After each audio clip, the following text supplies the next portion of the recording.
This is a picture of my dad, who, when he was living, was larger than life. And he was such a presence and had such a charismatic personality that he had 3 wives, and he had 7 children, I being one of them. And so when he started to grow ill several years ago, and we knew that it was likely because he had recurring strokes, and he had lost vision in one eye, and there were things happening to him that we knew this was likely, we were looking at sort of a hospice situation. And so he was admitted to a hospital, and we actually got 6 of the 7 kids to come there, visit him, hang out, and he was delighted. And it was a wonderfully touching time for us. I spent, because of the ability that I had to be able to, because I work on the web, I spent actually close to 2 months in the hospital with him and was working during that time. And I was working for Humana, and some of you guys may or may not know, it's a health and wellness, health insurance organization in the United States. And I was in charge of sort of wrangling the web accessibility at Humana. And I was super proud of the work that we had just done in creating for the Medicare website this prescription drug calculator tool. I was like so proud of it. We'd done usability testing, we'd done a lot of accessibility testing, and we felt really good about it. And here he was, and we were spending our time together every day while he was in hospice, and you can only talk about cake and baseball and other things so much. So at some point he wanted to find out more about the work that I was doing. And so I said, well, you know, it's a Medicare site, so, and he was in his 70s, and I thought, well, let's just actually, you know, I'll show it to you, and we'll just kind of use the tool. And so this is what it looks like. And we were happy with it when we were designing it, because the idea was that you would put in a drug on this first column. On the left side, you'd click search, and then the search results would then populate here in this middle column. And then when you selected add, when you found the drug you were looking for, like I have a bad spelling when it comes to drugs, Coumadin, so I did it by what I thought, and of course it comes up here, and when you do that, you end up getting this modal that comes up, and it's asking whether or not you want the generic version or the brand version. We had done extensive accessibility testing on this. What I hadn't considered is the fact that my father, who was low vision, as we like to just sort of classify people sometimes, and it's easier that way, but he had lost vision in one eye, and he had sort of a tunnel vision in the other eye. So when I'm looking at this on the screen with him, and I'm pointing to him and telling him how easy it is and how the colors have like enough contrast, I'm super happy with it. This is actually closer to what he was seeing, which, you know, is fuzzy. He like had to zoom it in order to be able to zoom in the screen, in order to be able to try and see it, make out what he was looking at. It's really, you know, this is a simulation, obviously, but this is pretty close to what he was describing that he was seeing at the time. And then when you select either the generic or the brand, you'll come up with another modal afterwards that gives you other detailed information, which I'm pretty sure nobody here can probably read what this is, but it's about dosage, and like I take it once a week, I take it twice a week, this kind of stuff. So I saw that it was a bit of a struggle for him, but I figured, you know, we wanted to kind of get through this, and we would experience this, and I was sort of determined that this would be a successful experience for him. So this is what he saw when he got to the search field and saw the list for Coumadin in there, and then he added it, and then sort of slid things to the side and was able to see this third column where the drug was. And that took us about 5 to 7 minutes or so for him to be able to do that with my help. So I was like, okay, first drug entered. So how many more drugs do you take? And my dad said, 10. And there was this awkward pause, and he looked kind of sheepish, and he said, can I ask you something? And I said, yeah. And he said something to me. He asked me this question that I will never forget. If it's accessible, why is it so hard to use? And so from that point on, oh, by the way, I should mention that the average Medicare recipient has an average of 10 to 12 drugs. And what we had done in usability testing was happy path, We had done all the testing that we needed to see that it was usable from what we defined as usable. We'd done accessibility testing from sort of a conformance perspective, and we knew that this was WCAG compliant, for those of you guys who know all that terminology. But what we hadn't done was any usability testing with people with disabilities, and we hadn't really considered that extreme scenario that we find out actually is much more likely for someone who's a senior, that they're going to be 50% more likely as they age into like their 70s to have a severe disability. And the average Medicare recipient has 10 to 12 drugs. So I kind of think of that as like the rule of 10 in my head, where if I think something's accessible and usable, do it 10 more times, and then see how I feel about it. So tonight, we have a catchy title, Usable Usability, Inclusive Design for the Real World. I have a little bit of a primer for those of you guys. I never want to make assumptions that people understand what even we're talking about when we're talking about web accessibility. So just a real brief introduction to what that means. And then we'll talk a little bit about, as UX professionals, some tools that we found useful, just a small touch on that, about how to be able to design inclusively. And then some things, because our company at Simply Accessible does a lot of usability testing with people with disabilities, some of the findings lately that we have discovered, and we thought it would be useful to share. My name is Elle Waters. You can find me at Nethermind on Twitter. I haunt Twitter quite a bit. You can also email me, elle@simplyaccessible.com. I actually love email, respond to email. And I work at a company called Simply Accessible. So what is accessibility? Wikipedia likes to define it thusly. Web accessibility, which we already know is probably a little bit threadbare now by calling it that, refers to the inclusive practice of removing barriers that prevent interaction with or access to websites by people with disabilities. When sites are correctly designed, developed, and edited, all users have equal access to information and functionality. So that's kind of a mouthful, not usually something you'd probably tell somebody if they asked that question off the street. What was really interesting is the feedback that you guys provided. So you were asked to provide a one-word description of what comes to mind and how this work in the work that you do with digital usability and accessibility.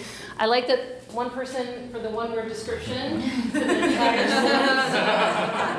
This tells me that this is a UX audience, because one word, like, it requires more than one word. So therefore, I will put focusing on bringing existing sites up to AA WCAG 2.0, establishing standards and accessibility practice. This almost seems a bit like a business analyst, I will be honest, because it sounds like we are going to hit the target and the goal that we laid out. But I really like the other ones: empowering, perspective, humane, core, equality, no-brainer, which is awesome. This is the advocate, that's good. Essential, which is awesome. Accessibility is everything in my work, so I'm going to assume that that's maybe somebody who actually works and they have accessibility probably in their job title. The mission, opportunity, empowerment, essential, intuitive, usability, my favorite. It is not truly usable unless it is accessible by everyone. I kind of read those and I thought, you know, this is great. You guys have got it. Good job. But for those people who want just a quick understanding of something, and they've never really jumped into this before, maybe you found your way upstairs from the code camp and you're wondering what this is, we like to define it pretty simply. Accessibility is for every person, for every device. And the reason why we say that is because at this point you can't talk about websites anymore. You can't talk about mobile sites, mobile apps. You have blended experiences, you have kiosk experiences, you have touchable interfaces everywhere, you have wearable technology, Internet of Things, and so it really does need to have a more expansive understanding. Making things work for everyone regardless of their abilities. So the Web Content Accessibility Guidelines, which is the technical standard that a lot of countries and a lot of organizations look to for how to be able to have sort of wrap their heads around accessibility. And it's often used when discussing sort of compliance requirements of different regulatory environments. Has these 4 principles. So I am not a lawyer, so I'm not going to tell you something that you can say this is going to reduce all of our risk from a legal perspective. But I will tell you that if you really embody these 4 principles, then the 38 success criteria that makes up level A, level AA conformance becomes more about the details of the everyday work, and that this is really how the cultural change has to happen in your organization. So it's a nice little acronym, POUR, P-O-U-R, means that everything should be perceivable, operable, understandable, and robust. So a good example of perceivable is text equivalence and alternatives for content. A lot of people think of that as images that need alternate text, which is true. Something that's visually apparent needs to have a non-visual text equivalent. But there's also a whole area of multimedia to consider, and this too falls under perceivable. I have a short URL underneath, sateach.es/captions, and you can also look at it on YouTube for the Caption This movement. This is a few years ago. We don't really have time to go into the video, but this is a phenomenal video. And whenever we do training with teams, we play this video a good 2.5 minutes in so that people can feel what it feels like. Because at one point, he stops using captions and just starts signing to the audience. And there have been people who said, you know, the captions are missing. We're like, yes, they are. Isn't that frustrating? And so this is really a useful tool to consider what that means when we're talking about the word perceivable. Operable, one good example, and it's something that a lot of people in the accessibility profession really would probably, if pushed into a corner and said, you know, you have one thing that you can make accessible. Just about every accessibility professional would tell you that keyboard accessibility and in any kind of mobile device that's going to be touch focusable elements, that this is the most fundamental thing. If you do nothing else, make your stuff accessible to a keyboard. Partly because of the fact that it works with modified keyboards. This is a gentleman with a stylus, and he has a curved keyboard so that he can, if he's using just his head, he's not having to reach super far to get the letters on the edges, right? And there's also things that are software related, not only just screen readers that are text-to-speech interfaces, but there's also Switch UI if you use a Mac for people who might have it connected to a single pedal. And all of these kinds of devices usually are handled really, really well by keyboard accessibility. So that's why we push that, because while there's a plethora of things that people may use in different combinations, one thing that you can be sure of is that if you ensure keyboard accessibility, that you're really meeting those needs. Understandable, so making content that's readable, intuitive, and predictable. If you have an entire team of information architects, for example, hypothetically, this would be probably something that you'd focus on quite a bit, right? And making sure that things are consistent and making sure that things are predictable in the navigation path. And if the link is called this and it goes to this destination, make it that way as well. We have this little bookmarklet. It's not an exact simulation of a learning disability, but it's a bookmarklet called Make This Hard to Read. This is our homepage. As I mentioned before, designed by Jerry Cody, fantastic illustrator.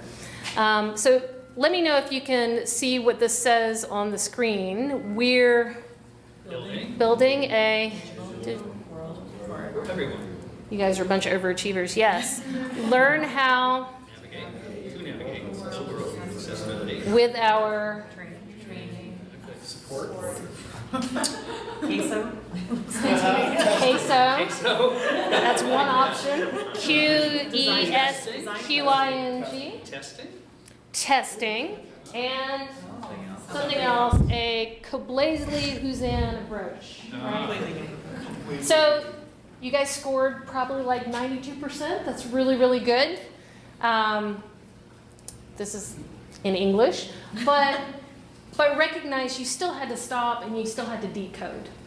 And that's the thing to keep in mind, is that the reason why we want to make things consistent and predictable is not just because it may confuse people. There's a lot of different people somewhere in that neurodiversity spectrum who get confused, agitated, and frustrated, and really get lost when things are not consistent and predictable. But there's also a whole other contingent of people where they may not be native speakers of that language, or they may have a learning disability, and they are decoding as they go. So the easier you make it to understand, the easier it is for them to complete a task. And then finally, robust. maximizing compatibility with current and future user tools. So this is always a tricky one. Mostly it was a lot more difficult before when we had pixel perfect design and we knew that exactly what we put on that screen and that we built out of Photoshop was going to be displayed for all the world. And those damn users decided that they were just going to blow everything up, and the responsive web design came out, and there is no fold, and mobile devices, and now who the hell knows what somebody's going to be looking at your content on. This is actually, it's 2 years old now. It was in October of 2015. OpenSignal came out with a visual display of all the possible different viewports for an Android device. So for those of you guys who are either behind a pillar or who can't see the screen, it's basically like, I don't know, hundreds of different kinds of sizes, and recognizing that there is no way to be able to predict how somebody is going to be consuming your content. There's no way to be able to plan for this. You can't just say something is either this or that, because these are the use cases we have. So recognizing that the more you make it flexible and adaptable to any kind of user agent or combination of things that somebody might use in order to consume your content, the easier you make it for people with disabilities who might have a very customized setup in how they want to be able to interact with content. How many people have disabilities? Isn't this really just a small group of people? I have a lot of conversations with C-level and senior vice presidents, and they're trying very delicately to ask that question because they know that that's really not allowed to ask that question. It also makes you pretty unpopular. But secretly they think to themselves, I'm kind of justified, I'm looking out for the bottom line of my company. Then we explain that 1 in 7 people in the world have a disability, according to World Health Organization and Google. And recognizing that what that accounts to in developer terms is 15% of the world's population versus, and this number I keep having to update it, 3.5% of internet desktop users who are using IE or Edge browser. So when people are saying they need to be able to make sure it's compatible with Internet Explorer, it definitely shines a light on, if you are just looking at the numbers, how many people you're actually serving with that browser that you have to just really wrestle with in order to be able to make sure your CSS is lovely, versus 15% of the world's population. And then finally, recognizing that disability is not an either or, it's not binary, it's not black and white, it's every possible shade you can imagine, and recognizing that people, we talk about neurodiversity as a spectrum, and people think of it as a little and a lot in this linear path, and they think about disability like, I have a little bit of vision impairment, I have a lot of vision impairment.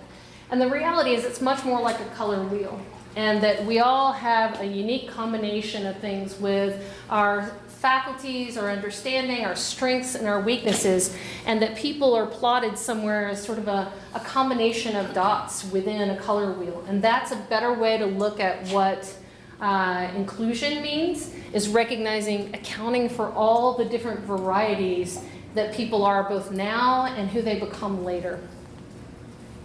So how do we even measure inclusion? It's kind of a tough thing when you think about it, and it's great to talk to people who have a very clear-cut idea about what compliance means and the Web Content Accessibility Guidelines until they get into it, until they try and start doing it in a project, and then there's a certain period, it's almost like the 5 stages of coming around to understanding. It's so frustrating because, again, those damn human beings are so messy that it's not that simple. So we recommend that people start with what they know. So the Web Content Accessibility Guidelines, you've heard me mention it. You guys are probably, most of you are familiar with it. Both the 2.0, but also really exciting things happening with 2.1. While it's still in draft, it really represents where it's headed, and it's useful to take a look at that and understand that. There's a lot of things that for years, those of us in the accessibility profession have been sort of squeezing into 2.0 that are more explicitly called out in 2.1.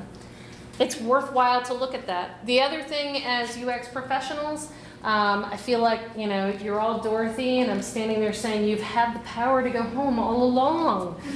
You have a knowledge of accessibility, even if you don't think you do. Because the things that you know are best practices with usability and user experience are about 60 to 70% of the way of your part in accessibility.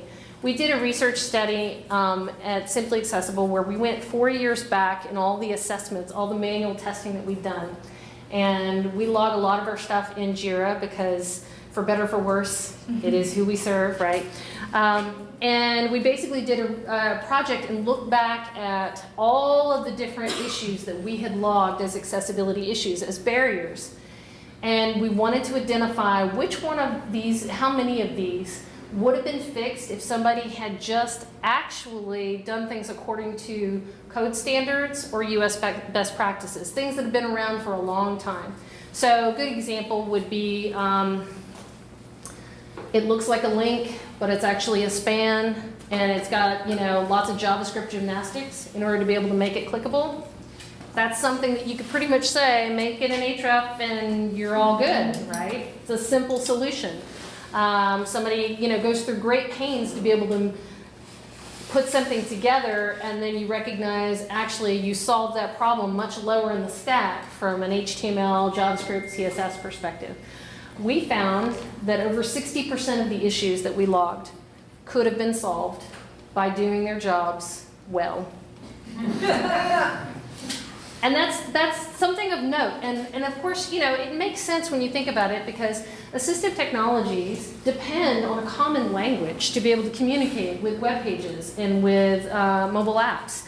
They need to know that we're all spending the same amount of investment on standardized ways to say, this is a link, this is a button, this is a header, this is a heading, not the same thing. And by recognizing that that's what AT, assistive technology, depends on, that's the kind of thing that that if you code to standard, then you're going to succeed. Likewise, UX and usability best practices are there because people have done user research and they've done usability testing. And the thing that we have recognized more often than not is that disability is a usability amplifier. So if it is hard for someone, and this is part of the story that Deborah was referring to about trying to sign my sister up to add her to my Amazon Prime membership. It took me 7 minutes of yelling and screaming and being frustrated in order to be able to do that. But it might take somebody else with disabilities 10 times longer in order to be able to have the same problem and fix it.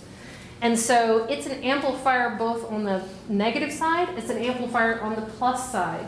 So the more usable your interfaces are, the more likely you will have a delightful user experience for everyone. And it is exponentially more delightful for somebody with disabilities who's had to suffer through really, really bad UX for however long. And so we think about that a lot. Disability is a usability amplifier. So secondly, how we measure, you test with real humans. So this is the safe zone, we're in the nest. How many of you guys, and it's okay if you can't raise your hand on this, but how many of you guys do usability testing where you work? That's a really good percentage. That's really awesome. That's good. And so really, I think you guys probably, it's like preaching to the choir, you know that there's some amazing discoveries that happen through usability testing. You go in there and you're pretty sure you know exactly what you're doing. You did everything right. You did the user research, you designed things according to standards, and so you're not expecting to find any real surprises, and invariably something happens, and you just could not have predicted how somebody would have been interpreting that interaction, for example. Same thing with people with disabilities, that while we believe absolutely in designing and coding to standards, and absolutely in doing automated and manual accessibility testing, in the end, the measurement of accessibility is whether people can actually use what it is you built, and not professional, accessibility testers, not people who do it for a living or have that in their job title, but somebody down the street who honestly doesn't know or care what the latest technology, advancements are. Even in maybe their own tools, they may not know or care. It works for them, and they want it to continue working. So here's some small steps to design inclusively. You're all wondering why I give you straws. I'm sure. And if you don't have a straw, we can pass some out. We're going to do a little bit of a simulation. Come on, you could squirt it. Do it. So You thought we just put these on the table for you to. just a straw. The idea is we're going to simulate, and again, I have to point out there, this is not like living in the experiences of somebody else. I think you guys all know that. But this is to give you a tool as a designer to start thinking about things outside of your own worldview. So this is a way to limit your viewport. So what we're going to do is, the reason why the screen is black right now is I'm going to put a web page up on the screen. And what I want you to do when I tell you is to close one eye, doesn't matter which, and put the straw up to your other eye and fill out the form, because it is a web form. Okay? Everybody ready? Straws up.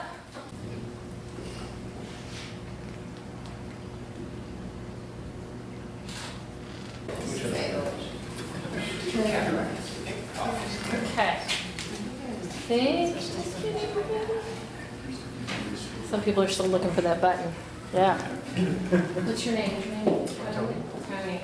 Tony was especially good to watch, actually, in this. So did you notice that you had teachers sit in the front? No, he just did the same. He did the thing that we see a lot of people do in this. Did you notice that you had a specific pattern of movement when you were trying to fill out the form? Right, left, right, left, right, left, right. And people who have low vision, sometimes they may have that screen magnified 400%. That means you're seeing at any given time a 16th of the web page. It's not uncommon.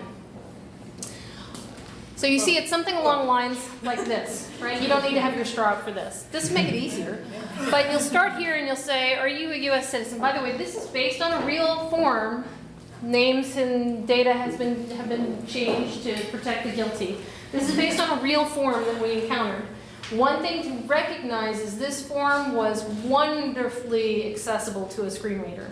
Like, just completely effortless. People who had a screen reader were able to go through this. It was keyboard accessible. They had no problem. They flew through this form. So are you a U.S. citizen? Yes, no. Well, then there's the other couple radio buttons. You have to go back to it. Have you been denied entry to the U.S.? Yes, no. But then there's this other set of ones. Do you have a TSA redress number? Yes, no. If yes, please enter it. No.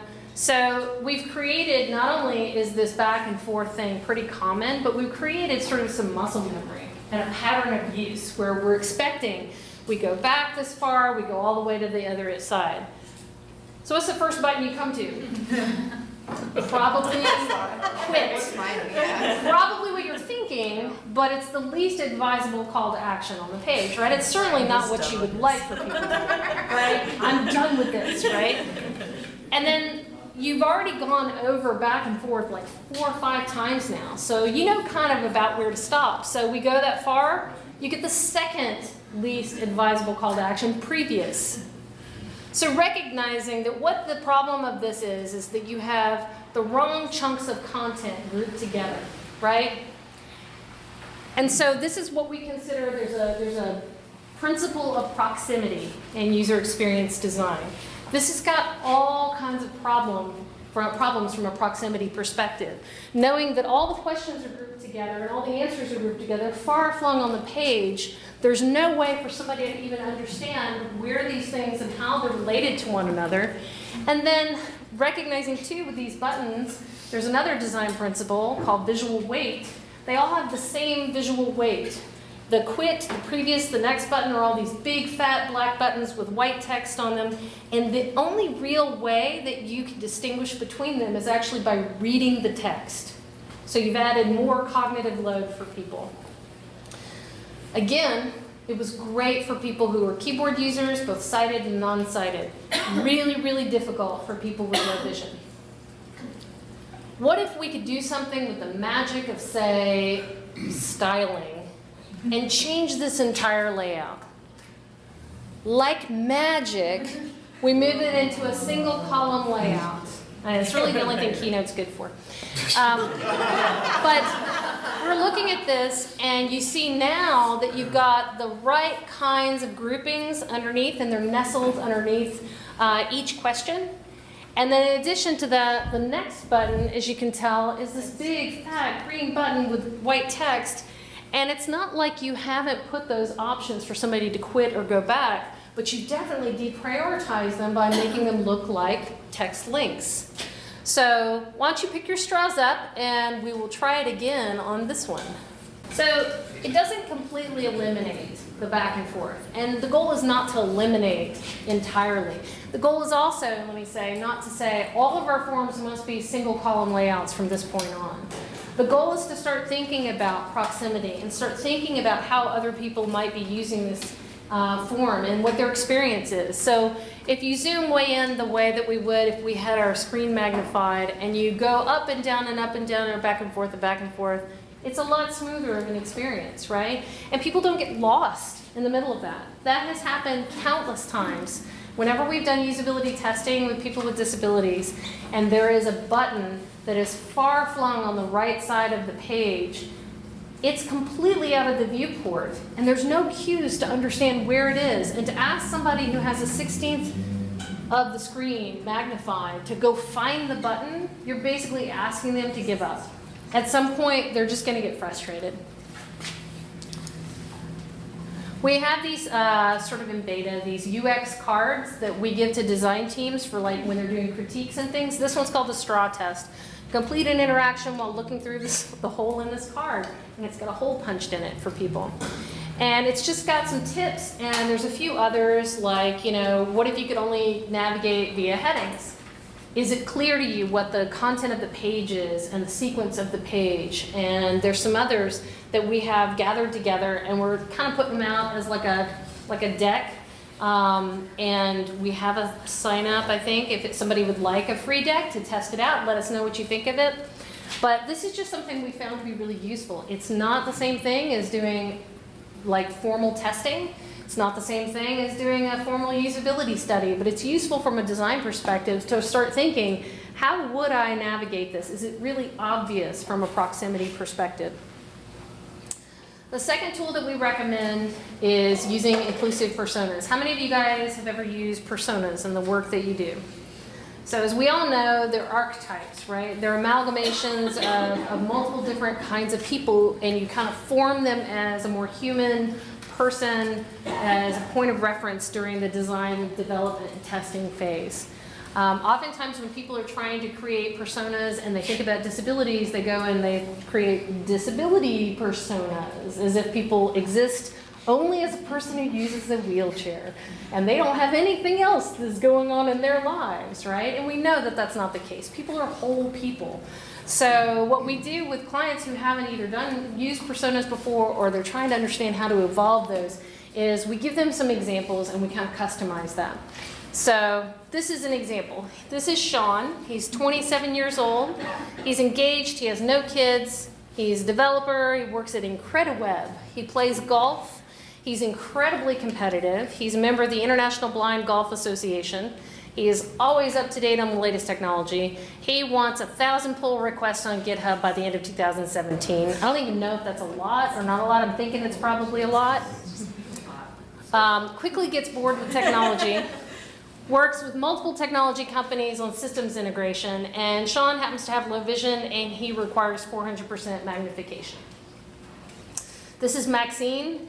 She's 68 years old, retired, she's widowed, she has 2 children and 5 grandchildren, and she's like the ultimate grandmother. She's looking to travel, spend more time with her grandchildren, so she plans to spoil every single one of them this year. That's her goal for the year. She's trying to manage her retirement income using online management tools. She's an extrovert with very strong people skills, and she happens to have severe arthritis from years of computer work. This is Mary. Mary is 42 years old. She's married. She's got 2 kids. She is an exceptional musician. She can play 11 instruments. She's a professor of ethnomusicology, And she wants to inspire students with new ways of creating music. So she's renovating her house to create a studio space, and she's exploring loan options online. This is for an insurance client that I've kind of anonymized it for since then. She gets things done quickly when focused. She's been blind since the age of 13. She needs significant trust in others in order to be able to do something that somebody recommends. And she has parent fatigue, which is absolutely worth noting. This is an example. So we do remote moderated usability testing. We used to do in-home visits, and that's really labor and time intensive. And since the dawn of awesome technology tools and making more accessible technology tools, we do almost all of our testing unless it's for like a kiosk, or some kind of interface that's a touch interface. We do almost all of it remotely. That's desktop and mobile, and we record, and we used to do unmoderated testing. We don't recommend it because people will abandon or they will have comments, and you can't really explore that. And if you look at a classically trained usability professional, they will tell you that they want to be able to have moderated testing, and it's just usually a matter of budget and time that makes them not able to do that. With people with disabilities, sometimes it's a problem of where would I find these people, and we can have those kind of conversations about that.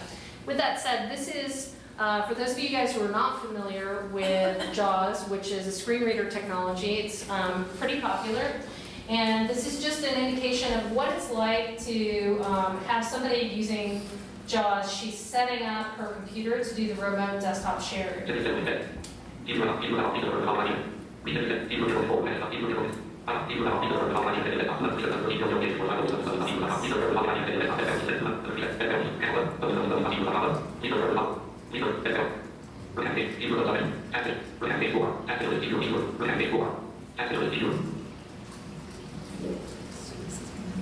So I only know one person in this room who could probably decipher that. There's Al.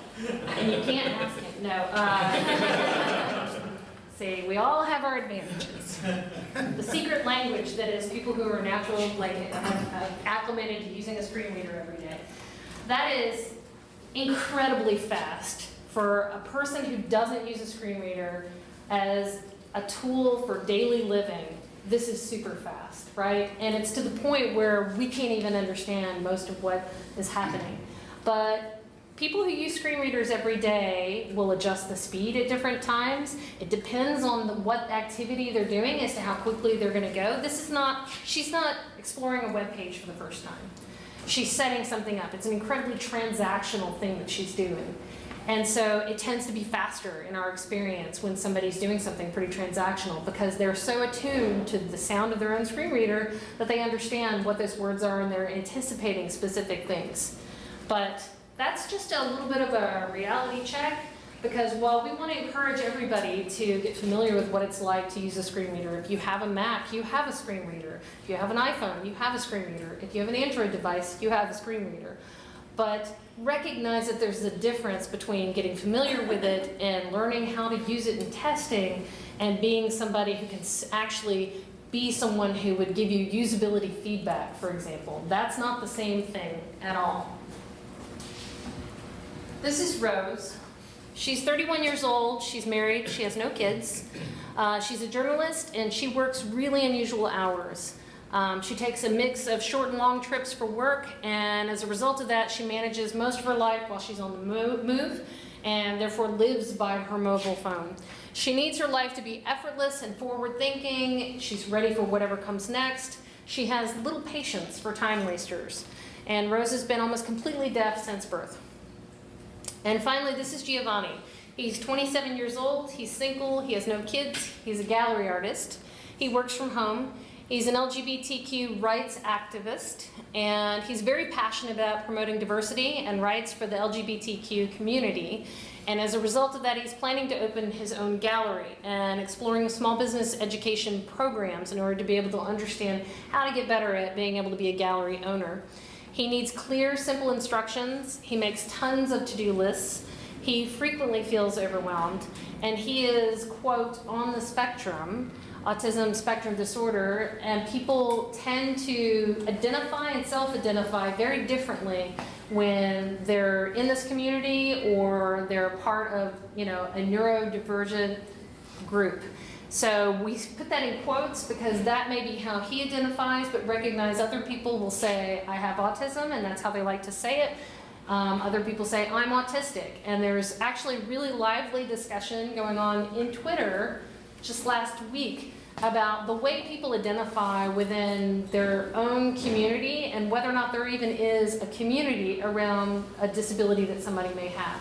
So just recognizing that, being sensitive to that is worthwhile to consider that as you talk to people with disabilities, you want to be able to take their lead in how they would like to be able to refer to themselves and, whatever, you discuss with them.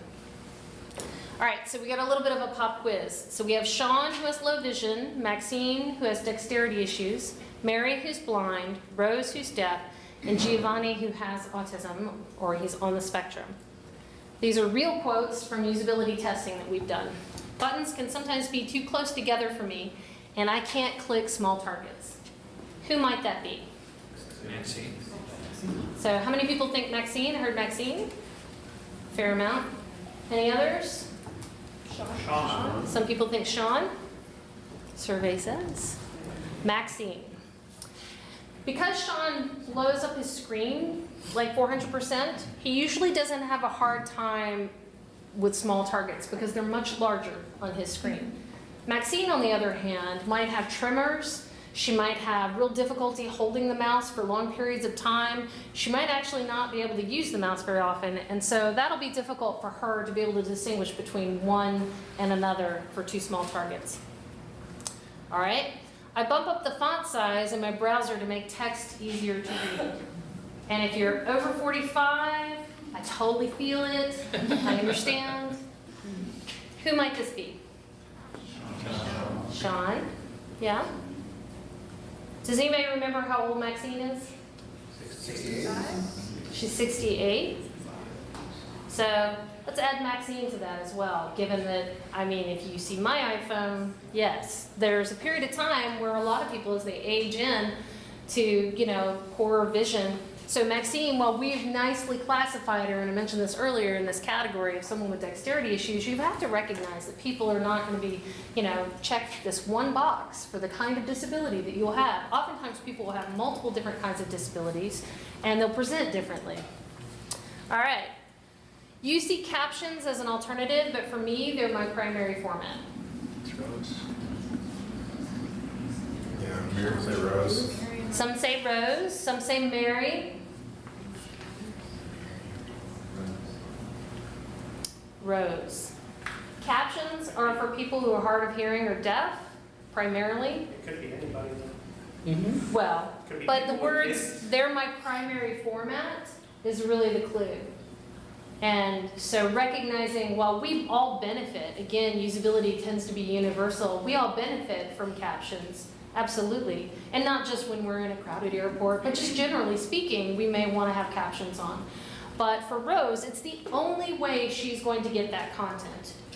Mary, on the other hand, usually will either listen to the audio, and it might either be an audio that has all the information she needs. It might be have an extra track called an audio description track, which is anything that's a visual cue that's not said orally, that it's something that's inserted in there. Great examples. It's an art more than a science for people who are able to create audio description files.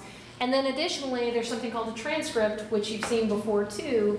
And Mary might be able to get through that. You saw how fast she probably uses her screen reader. She might be able to get through a 7-minute video in like 2 minutes, just reading through the text transcript. And that's very possibly the best format for her. But for Rose, this is the only way that she's really going to be able to understand, because captions seem like alternatives to those of us who don't need them. But for her, it's the primary format. I need to use the keyboard, but on certain web pages, I just can't. Who needs to use the keyboard? Mary? Maybe Maxine? Actually, Sean, Oftentimes people with low vision will use a combination of mouse and keyboard depending on what's easiest for them, especially when you have a visual focus indicator, helping them understand where they're going. Maxine, for sure, because that's difficult for her. Primarily Mary. As a screen reader user, she's going to be dependent on that keyboard, making sense for her. Okay, last one. I'm worried that I won't be able to use the internet to do my job.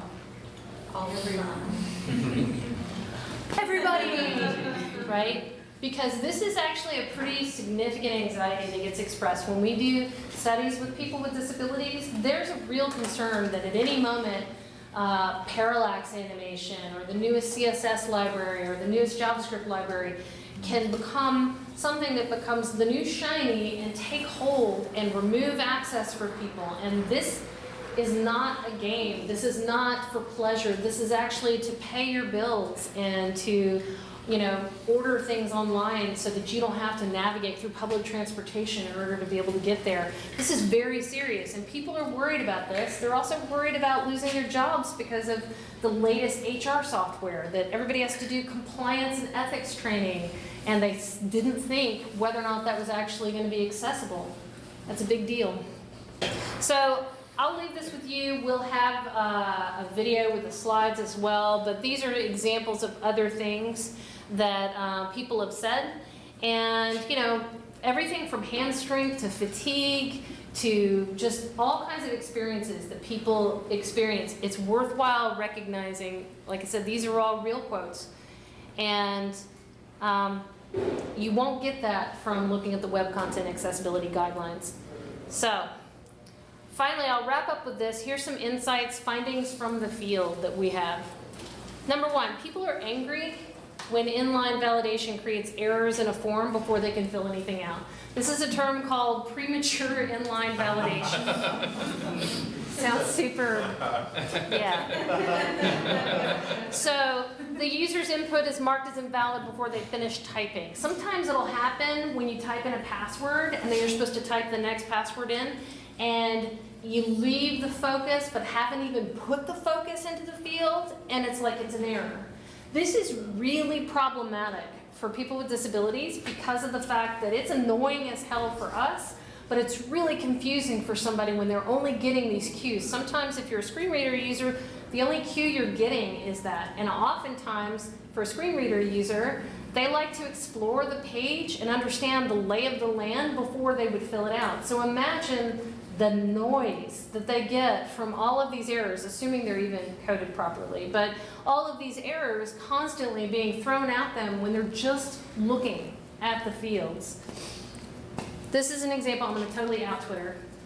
They're one of our clients, so it's not terrible, but this is something, and yes, I'm aware of the 280 character circle gate. I'm aware of that, for those of you who follow on Twitter, and they're working through it.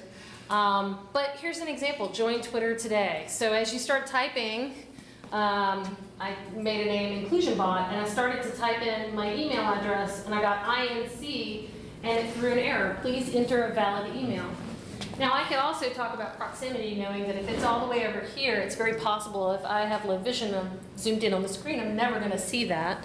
But even aside from that, even if it is coded to even voice that aloud and somebody understands that, that error is really problematic. So that was the number one complaint. Talking to all of our team and just really kind of pulling these things together, this was the number one complaint, is that your form validation needs to be really thoughtful and needs to be considering these use cases where you're not automatically making it a difficult time for somebody.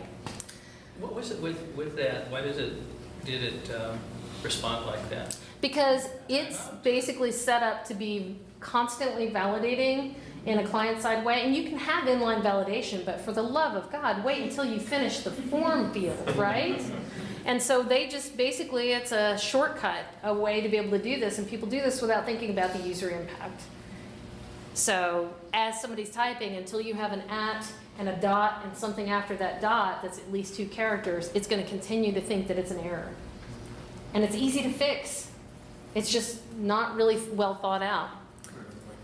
Second, don't assume that learning disabilities means illiteracy. We were working with a client, and I wish I could show you more client things, but for understandable reasons, I can't. We were working with a client, and they were publishing some online books. And we wanted to do usability testing, and we wanted to include people with learning disabilities. And they said, why? Because, you know, they're not going to be reading the books because that sounds like almost torturous. So we kind of reminded them that, you know, this is how you're seeing ebooks. Somebody who's bringing up a tablet and they have this EPUB file on their tablet. This is how they're seeing ebooks, because audiobooks are just as popular, and that's the same kind of thing. It's just a different format. And so we found that that was something that was an unusual assumption that people were making, that people with learning disabilities have literacy issues. It's not the same thing. They may have literacy issues, but they're two separate things. Recognizing that people are completely able to consume content, and, you know, it's just a different format. There's such a thing as too much contrast and too much verbosity. So contrast, that when it's super, super high, actually is pretty disturbing to people who have any kind of neurodivergent tendencies towards like autism or Asperger's syndrome. That can be pretty problematic, and we found it to be so. So the Web Content Accessibility Guidelines is a really good guide. That minimum contrast, 4.5 to 1 and 3 to 1 for level AA, great. If you really are looking to pursue 7 to 1, we recognize that that's AAA as far as a requirement, but do usability testing and just make sure that this is not something that's going to be disturbing to users, although I doubt most people in the UX field want to move to that level of contrast because it limits you quite a bit, and you end up having lots of arguments with your brand team, but that's something to keep. So with regards to verbosity, field sets and legends, completely valid code, right?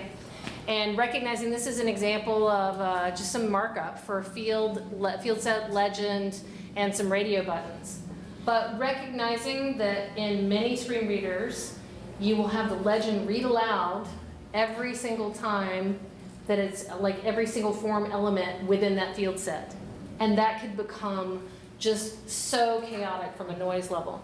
So this is a quote. I've not looked at SurveyMonkey lately, but it used to drive me bananas, apples and pears, to try and take their surveys, because the bloody question and instruction sometimes was read out in its entirety before the label of any radio button choice.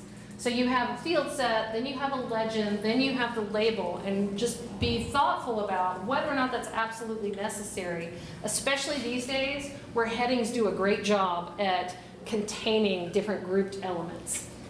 This is something, again, found out, we had a suspicion, and it was confirmed through a lot of different kinds of usability testing. And then finally, you can never predict how people may be consuming your content.